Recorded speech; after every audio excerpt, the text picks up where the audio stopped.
आकाशवाणी भोपाल से प्रस्तुत हैं प्रादेशिक समाचार।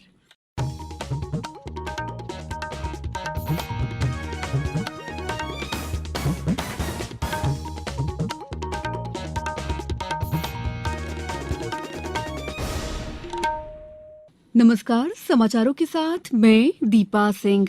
प्रधानमंत्री नरेंद्र मोदी ने सभी राज्यों से भारत को विज्ञान और प्रौद्योगिकी का वैश्विक केंद्र बनाने के लिए मिलकर काम करने का आह्वान किया। मुख्यमंत्री शिवराज सिंह चौहान ने अधिकारियों को दिए निर्देश, किसानों को पर्याप्त यूरिया उपलब्ध कराया जाए। भारतीय रिजर्व बैंक अवैध ऋण ऐप पर अंकुश लगाने के लिए वैध ऐप की सूची जारी करेगा और प्रदेश में कोविड वैक्सीनेशन के लिए 14 से 28 सितंबर तक चलाया जाएगा महाअभियान। अब समाचार विस्तार से। प्रधानमंत्री नरेंद्र मोदी ने सभी राज्यों से अमृतकाल में भारत को विज्ञान और प्रौद्योगिकी का वैश्विक केंद्र बनाने के लिए मिलकर काम करने का आग्रह किया है।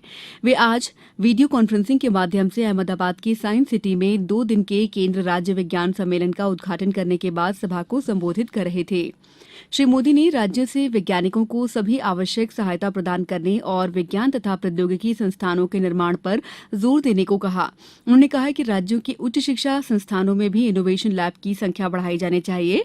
प्रधानमंत्री ने कहा कि उनकी सरकार विज्ञान आधारित विकास की दिशा में काम कर रही है। उन्होंने कहा कि 2014 से विज्ञान और प्रौद्योगिकी के क्षेत्र में निवेश में काफी वृद्धि हुई है। श्री मोदी ने कहा कि लोगों की समस्याओं के समाधान के लिए विज्ञान और प्रौद्योगिकी से संबंधित अनुसंधान को स्थानीय स्तर पर ले जाने की आवश्यकता है। मुख्यमंत्री शिवराज सिंह चौहान ने कहा है कि किसानों को पर्याप्त यूरिया की उपलब्धता सुनिश्चित की जाए। इसके लिए इस तरह की व्यवस्था बनाई जाए कि किसानों को कोई परेशानी न हो। श्री चौहान ने आज भोपाल में अधिकारियों के साथ बैठक में ये निर्देश दिए। इस बैठक में जबलपुर संभाग के अधिकारी वर्चुअली शामिल हुए। मुख्यमंत्री ने जबलपुर में यूरिया वितरण में अनियमितताओं को लेकर की गई कार्रवाई के बारे में अधिकारियों से जानकारी हासिल की। श्री चौहान ने कहा कि राज्य सरकार ने 70% यूरिया शासकीय एजेंसियों और 30% यूरिया निजी एजेंसियों से वितरित किए जाने के निर्देश दिए हैं। इन निर्देशों का उल्लंघन करने वालों पर कड़ी कार्रवाई की जाए। जबलपुर संभागायुक्त ने मुख्यमंत्री को जानकारी दी कि यूरिया वितरण मामले में अनियमितताओं पर 3 लोगों के विरुद्ध एफआईआर दर्ज की गई है, जबकि 2 लोगों को हिरासत में लिया गया है। प्रधानमंत्री नरेंद्र मोदी 17 सितंबर को प्रदेश दौरे पर श्योपुर आएंगे। इस अवसर पर वे अफ्रीका से लाए जा रहे चीतों को कुनो अभयारण्य में छोड़ने के यादगार अवसर के साक्षी होंगे। वहीं प्रधानमंत्री कराहल में महिला स्व सहायता समूह के सम्मेलन को भी संबोधित करेंगे। केंद्रीय कृषि मंत्री नरेंद्र सिंह तोमर और मुख्यमंत्री शिवराज सिंह चौहान कल श्योपुर पहुंचकर प्रधानमंत्री के यात्रा कार्यक्रमों की जानकारियों का जायजा लेंगे। इस अवसर पर कई वरिष्ठ अधिकारी भी मौजूद रहेंगे। ब्रिटेन की महारानी एलिजाबेथ द्वितीय के सम्मान में केंद्र सरकार ने कल 11 सितंबर को 1 दिन के राष्ट्रीय शोक की घोषणा की है। इस दौरान भारत में राष्ट्रीय ध्वज आधे झुके रहेंगे और सरकारी स्तर पर कोई भी मनोरंजक कार्यक्रम नहीं होंगे।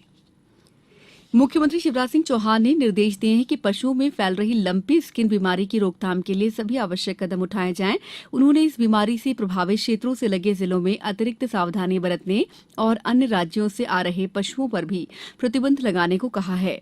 मुख्यमंत्री ने लंपी से बचाव के लिए अधिक से अधिक पशुओं में आवश्यक टीकाकरण सुनिश्चित करने के निर्देश दिए। उन्होंने कहा कि पशुपालकों को मार्गदर्शन और सहायता उपलब्ध कराने के लिए हेल्पलाइन नंबर भी जारी किया जाए। गौरतलब है कि प्रदेश के 10 जिलों में 2000 से अधिक पशु लंपी बीमारी से प्रभावित हुए हैं, जिनमें से 1700 से ज्यादा पशुओं के स्वास्थ्य में सुधार हुआ है। अब तक 77,000 से अधिक पशुओं का टीकाकरण किया जा चुका है। समाचारों में वक्त है ब्रेक का। ये समाचार आप आकाशवाणी भोपाल से सुन रहे हैं। हमारे समाचारों को अब आप कभी भी और कहीं भी अपनी सुविधा के अनुसार सुन सकते हैं। ये समाचार बुलेटिन YouTube, ट्विटर और फेसबुक पर AIR न्यूज भोपाल पेज पर सुने जा सकते हैं। इसके अलावा आप हमारी वेबसाइट newsonair.nic.in पर या फिर AIR न्यूज ऐप पर भी समाचार सुन सकते हैं। ब्रेक के बाद समाचारों में आपका एक बार फिर स्वागत है। भारतीय रिजर्व बैंक अवैध ऋण ऐप पर अंकुश लगाने के लिए वैध ऐप्स की स्वीकृत सूची जारी करेगा। इसके साथ ही सूचना प्रौद्योगिकी मंत्रालय ये सुनिश्चित करेगा कि ऐप स्टोर्स में केवल वैध ऐप्स ही डाउनलोड हो। वित्त मंत्री निर्मला सीतारमण की अध्यक्षता में इस बारे में नई दिल्ली में हुई बैठक के बाद रिजर्व बैंक ने ये निर्णय लिया है। रिजर्व बैंक ऐसे अवैध खातों की भी निगरानी करेगा जिन्हें धन शोधन के लिए इस्तेमाल किया जा सकता है। साथ ही वो निष्क्रिय गैर बैंकिंग वित्तीय संस्थानों को भी रद्द करेगा ताकि इनका दुरुपयोग रोका जा सके। इधर रिजर्व बैंक के निर्देशों के बाद मध्यप्रदेश में भी अवैध ऋण ऐप पर सख्ती से रोक लगाने के निर्देश दिए गए हैं। राज्य के अपर मुख्य सचिव डॉक्टर राजेश राजौरा ने भोपाल में एक बैठक कर निर्देश दिए हैं कि अवैध तरीके से ऋण ऐप संचालित कर धोखाधड़ी करने वालों के विरुद्ध सख्त कार्रवाई की जाए। कोविड वैक्सीनेशन के लिए प्रदेश में 14 और 28 सितंबर को महाअभियान चलाया जाएगा। आजादी का अमृत महोत्सव के अंतर्गत 75 दिनों तक निःशुल्क कोविड टीकाकरण महाअभियान चलाया जा रहा है। इस विशेष महाअभियान के दौरान कोवैक्सीन और कोविशील्ड दोनों वैक्सीन लगाई जाएंगी। इस महाअभियान में प्रथम, द्वितीय और प्रिकॉशन डोज भी लगाया जाएगा। सीहोर जिले की प्रसिद्ध शरबती गेहूं को अब विश्व स्तरीय पहचान मिलेगी। विश्व निर्यात में भारत की हिस्सेदारी बढ़ाने केंद्र सरकार देश भर में जिला निर्यात हब बनाने जा रही है। इसके लिए सरकार ने 75 जिलों का चयन किया है, जिनमें मध्य प्रदेश के सीहोर सहित 3 जिले शामिल किए गए हैं। सरकार ने इसके तहत सीहोर जिले के 2 उत्पादों को शामिल किया है। इनमें शरबती गेहूं और बुधनी की लकड़ी के खिलौने शामिल हैं। दोनों उत्पादों के लिए जीआई टैग लेने की प्रक्रिया शुरू कर दी गई है। जिला कलेक्टर ने यहां स्थानीय उद्यमियों और व्यापारियों से इन उत्पादों को बढ़ावा देने के लिए चर्चा की और उनके सुझाव भी लिए।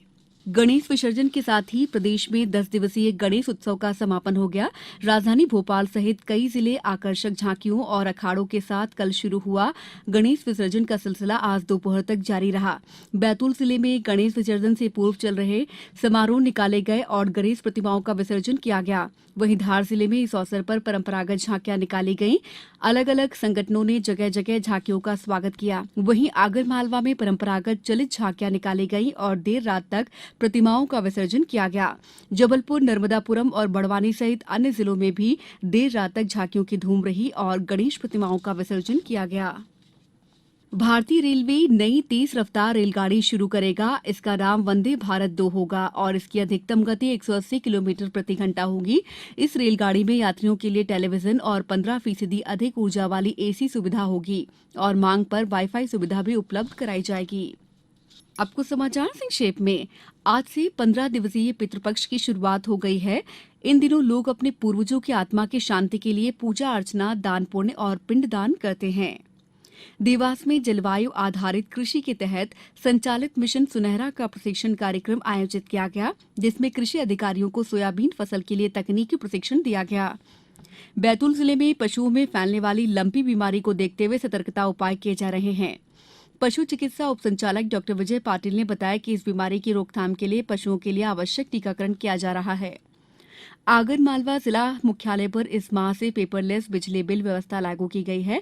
कार्यपालन यंत्री बीएल गुजराती ने बताया कि इस माह से विद्युत उपभोक्ताओं को प्रिंटेड बिल नहीं दिए जाएंगे, बल्कि मीटर रीडिंग के बाद रजिस्टर्ड मोबाइल नंबर पर संदेश के माध्यम से बिल की जानकारी प्राप्त होगी।